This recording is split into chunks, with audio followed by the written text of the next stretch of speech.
She sends me if I spring a leak. She bends me. I don't have to speak.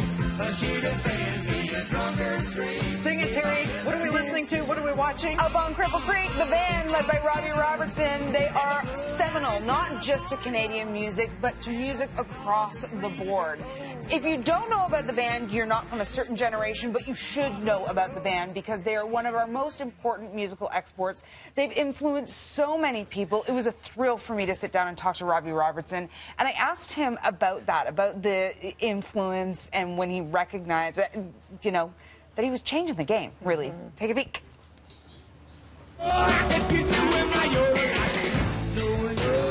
wondering if you can remember back to when you became aware of the influence you were having on music. In the documentary, they even go into when I was still a teenager and young guitar players were trying to do things to imitate what I was doing. The band sound was homespun. The influences of the band were the roots of popular music: gospel, jazz, R&B, rock and roll, Celtic music, and what they produced from that was this entirely new thing. The band, we were influencing other bands, and then when we made our first album, Music from Big Pink, it was very influential. It changed the course of popular music, of rock and roll. So it was kind of like it was part of my shtick. Being an influencer. You were the original influencer. See, I knew I recognized that word from somewhere.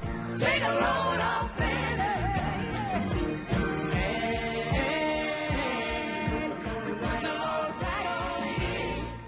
Take a load off everybody and watch that. That's right. I mean, I'm not sure Robbie knew exactly what I was meaning for the OG influencer, but I did love making that little joke with him.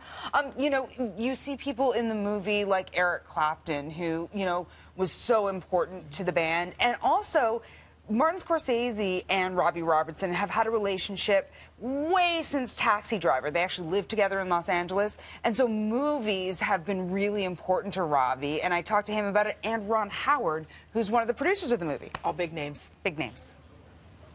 I was an only child, so this brotherhood was so powerful. Your writing up until this point, for decades, Robbie, has been incredible, but it hasn't been personal. Because I was so inspired by film, by movie scripts of classic movies, I was drawn to that in other songwriters. Robbie told me yesterday that he viewed each of his songs as a little movie, that they each told a story in the way a movie does. And I'm wondering from both of your perspective, how Robbie Robertson and the band inspired you. They were rebels, and they were defining themselves through their music and in ways that would challenge people, and yet they were also really relatable and accessible. It's emotional, and it's supercharged with these stories within the story. And you begin to realize that each of those movies that Robbie's talking about reflect something about what he's seeing around him or what he's experiencing himself. Now, I think that I have found a way to share things. The truth, that's the bottom line. Keep it real and talk about things that we are intrigued by.